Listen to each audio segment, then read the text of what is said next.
जय हिंद दोस्तों, कैसे हैं आप सब। आई होप कि अच्छे ही होंगे। मैं आशीष पांडे स्वागत करता हूं आप सभी का आपके अपने यूट्यूब चैनल स्टडी विद आशु में।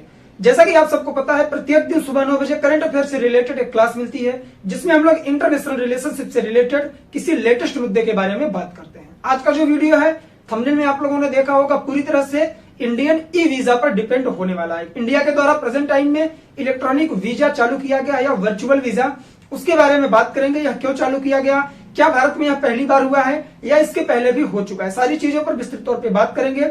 उम्मीद करता हूं कि पिछले वीडियोस आप लोगों को पसंद आ रहे होंगे। चलिए पहले इसकी इंपॉर्टेंस समझते हैं। जैसा कि हम लोग प्रत्येक वीडियो में देखते हैं, यह आपके जीएस पेपर 2 में इंटरनेशनल रिलेशनशिप से रिलेटेड मुद्दों में प्रश्न बन सकता है यहां से। तो चलिए आते हैं सबसे पहले वीजा पर। ई वीजा भूल जाइए, वीजा होता क्या है। देखिए, आप सबने जाना होगा, प्रत्येक कंट्री में फॉरेन की क्या होती है, एम्बेसी होती है, ठीक, दूतावास होता है। तो अगर आपको, जैसे मान लीजिए इंडिया का एग्जांपल लीजिए, आप लोग, आप इंडियन हैं और आपको यूएसए जाना है, तो आपको डायरेक्ट यूएसए में बात नहीं करनी पड़ेगी। आप क्या करोगे, आप जाओगे किसके पास, जो इंडिया में वहां की एम्बेसी है, ठीक, जो यहां पर इंडिया में यूएसए की एम्बेसी बनाई गई है, वहां पर आप जाओगे, उनसे बात करोगे कि सर हम आपकी कंट्री में जाना चाहते हैं, हमें वीजा प्रदान कीजिए। काफी लोग समझते हैं कि पासपोर्ट अगर आपका बन गया तो वह आप किसी भी कंट्री में जा सकते हो, तो ऐसा बिल्कुल नहीं है। जैसे आपके पास वोटर आईडी होती है, पैन कार्ड होता है, आधार कार्ड होता है, उसी तरह से आपका पासपोर्ट भी एक क्या होता है, आईडी प्रूफ होता है, ठीक। ऐसा नहीं है कि पासपोर्ट बन गया तो आप किसी भी कंट्री में जा सकते हो। आपको जिस कंट्री में जाना है, वहां की जो एम्बेसी आपके कंट्री में है, वहां से आपको परमिशन लेना पड़ता है, ठीक, दूतावास से। तो आप वहां जाओगे, मान लीजिए यूएसए जाना है, तो आप वहां की एम्बेसी में गए, उनसे बात किया और उसके बाद उन्होंने आपका इंटरव्यू लिया, आपके डॉक्यूमेंट्स देखे, आपके सारी चीजों को उन्होंने वेरीफाई किया कि हाँ आप वहां जाने के योग्य हो। फिर वो उस कंट्री में बात करते हैं अपने और पूछते हैं कि ये व्यक्ति आपके हमारे यहाँ आना चाहते हैं, क्या इनके लिए जगह है। अगर वहां से पॉजिटिव रिजल्ट मिलता है तो आपके लिए वीजा प्रदान किया जाता है। वीजा का मतलब है किसी भी कंट्री में जाने के लिए एक परमिशन, ठीक, वो कुछ दिनों के लिए वैलिड होता है, ठीक।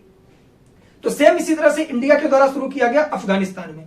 आप सबको पता है अफगानिस्तान में तालिबान का राज चल रहा है, तो वहां के जो लोग हैं इंडिया आना चाह रहे हैं, उनके लिए ई वीजा प्रणाली शुरू हो गई।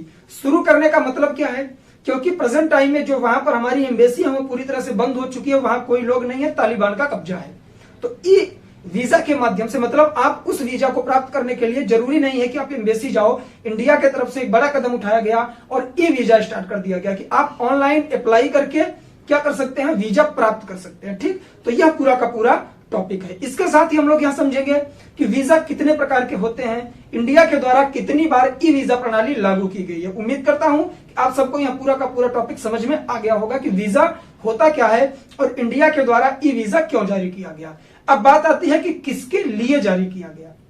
तो अफगानिस्तान में जितने लोग रह रहे हैं सबके लिए ई वीजा जारी किया गया है कि कोई भी व्यक्ति ई वीजा बनवा कर इंडिया आ सकता है। ऐसा बिल्कुल नहीं है कि केवल हिंदू, सिख, बौद्ध, ईसाई आ सकते हैं या मुस्लिम आ सकते हैं।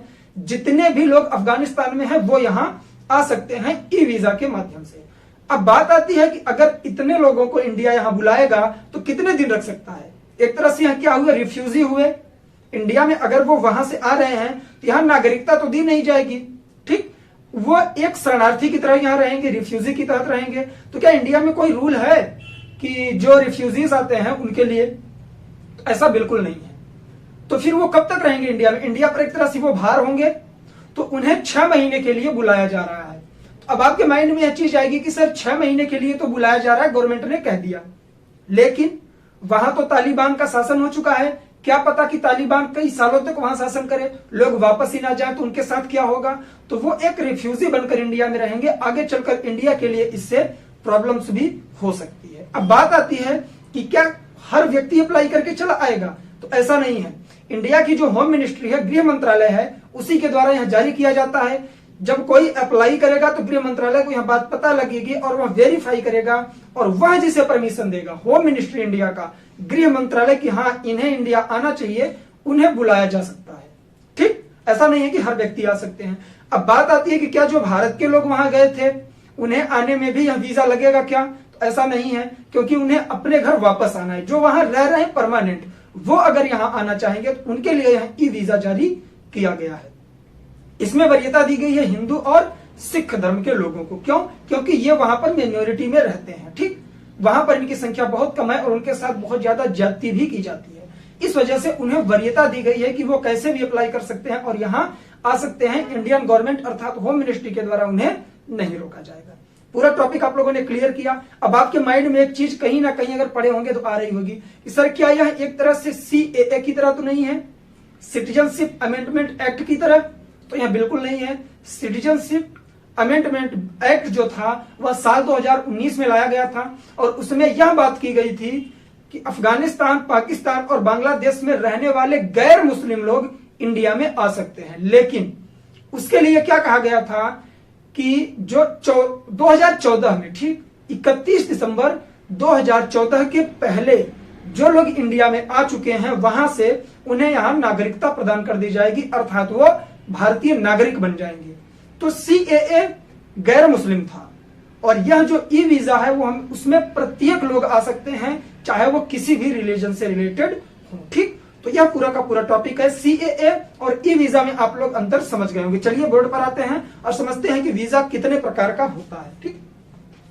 यह जो वीजा लाया गया उसका नाम क्या रखा गया है अगर आप लोग ध्यान दें तो ई इमरजेंसी एक्स मिसलेनियस वीजा, इसका नाम याद रखेंगे। यहां से प्रश्न आपके एग्जाम में बन सकता है, ठीक। किसके लिए है? तो अफगानिस्तानियों के लिए है। हिंदू, सिख, इन दो धर्म के लोगों को इसमें वरीयता प्रदान की गई है, ठीक। 6 महीने रहने की अनुमति दी है कि जो व्यक्ति इस ई वीजा के तहत इंडिया में आएगा वह 6 मंथ तक एज अ रिफ्यूजी रह सकता है, शरणार्थी की तरह, ठीक। अब बात करेंगे कि वीजा कितने प्रकार का होता है। तो वीजा होता है कुल 8 प्रकार का। कौन कौन सा? एक टूरिस्ट है और एक एक्स वीजा है। टूरिस्ट का मतलब है कि आप वहां घूमने जा सकते हैं। तो ये जो मैंने यहां पर टाइम, ईयर और नंबर डाल रखा है, यह क्या है? साल 2019 में पहली बार 156 कंट्रियों को ई वीजा प्रणाली इंडिया की तरफ से प्रदान की गई थी। किसमें? टूरिस्ट वीजा, कि आप यहां घूमने आ सकते हैं, ठीक।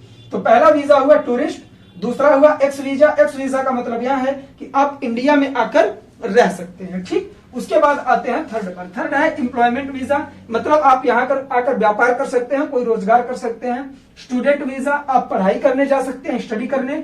जर्नलिस्ट वीजा, आप वहां जाकर पत्रकारिता कर सकते हैं, न्यूज वगैरह ले सकते हैं। फिल्म वीजा, शूटिंग वगैरह करने के लिए लोगों को दिया जाता है कि वहां पर जाकर शूटिंग कर सकें।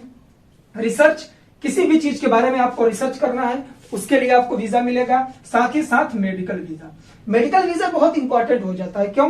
क्योंकि आपने सुना होगा अफगानिस्तान और पाकिस्तान के लोग ज्यादातर इंडिया में आते हैं मेडिकल वीजा के थ्रू, क्योंकि इन्हें इंडिया के मेडिकल पर या इंडिया के डॉक्टर्स पर बिलीव होता है और यहाँ कम पैसे में सही तरीके से उनका ट्रीटमेंट हो जाता है। तो अगर बात करें कि इंडिया में किस वीजा प्रणाली के माध्यम से ज्यादा इनकम होती है तो वह मेडिकल वीजा है। क्यों? क्योंकि यहाँ पर पाकिस्तान और अफगानिस्तान के लोग हमेशा आते रहते हैं, ठीक। तो ये था पूरा का पूरा टॉपिक। आई होप कि आप लोग समझ गए होंगे। टॉपिक ज्यादा बड़ा नहीं था बट इंपॉर्टेंट है, तालिबान और अफगानिस्तान से जुड़ा हुआ है। उम्मीद करता हूं कि यह वीडियो भी आप लोगों को पसंद आया होगा। अगर वीडियो पसंद आए, इन्फॉर्मेटिव लगे तो दोस्तों में शेयर जरूर करिएगा। चलिए आज के लिए बस इतना ही, मिलेंगे नेक्स्ट वीडियो में। तब तक के लिए जय हिंद, जय भारत, बाय बाय। आप लोग अपना ख्याल रखें, पढ़ाई लिखाई करते रहें।